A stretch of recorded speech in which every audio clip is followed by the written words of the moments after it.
மனிதன் படைக்கப்பட்டதன் முதல் நோக்கம் தேவனை ஆராதிக்கத்தான்.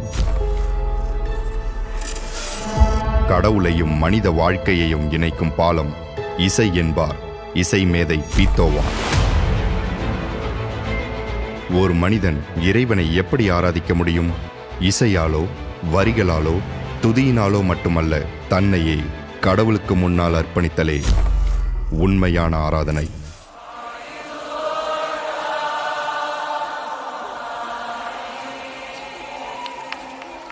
இசையால் ஆராதிக்கும் ஆசீர்வாதம் எல்லோருக்கும் கிடைத்து விடாது.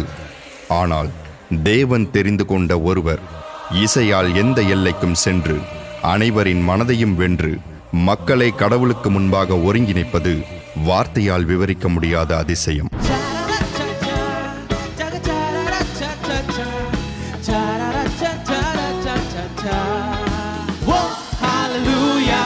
தன்னுடைய குழந்தை பருவத்திலேயே இசை மீது இவர் கொண்ட ஆர்வம் இறைவன் மட்டுமே அறிவார். சின்னதில் ஒரு 1.5 வயசுல இருந்தே அவருக்கு மியூசிக் ரொம்ப இன்ட்ரெஸ்ட்.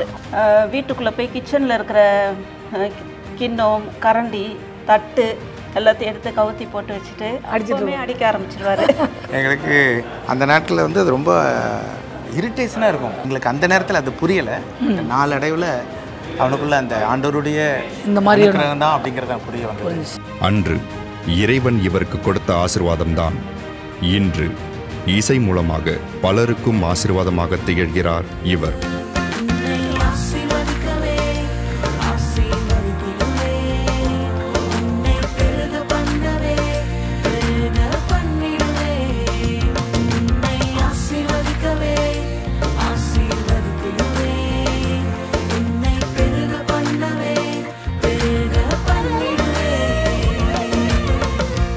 இன்று தன்னுடைய பிறந்த நாளை காணும் சகோதரர் டேனியல் டேவிட்சன் அவர்கள்.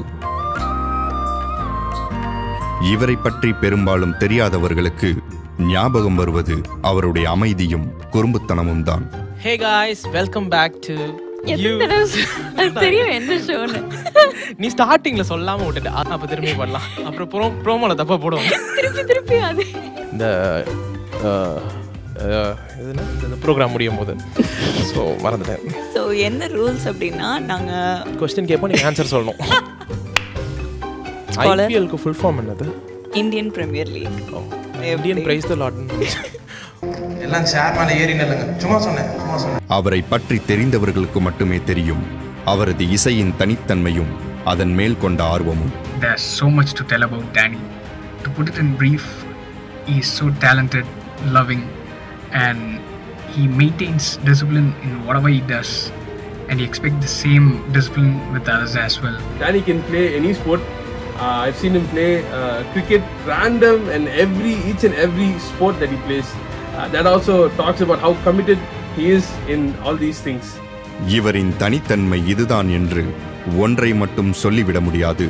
அவரால் பாடல் எழுதவும் முடியும், இசையமைக்கவும் முடியும், அதை ஊடக வழியாக காட்சிப்படுத்தவும் முடியும் என்பதே இவரின் தனிச்சிறப்பு. அவரின் வெற்றி ரகசியம் சரியாக வழிநடத்திய பெற்றோர், அன்பான மனைவி, என்றும் ஆதரவு அளிக்கும் இயேசு அழைக்கிறார் ஊழியங்கள்.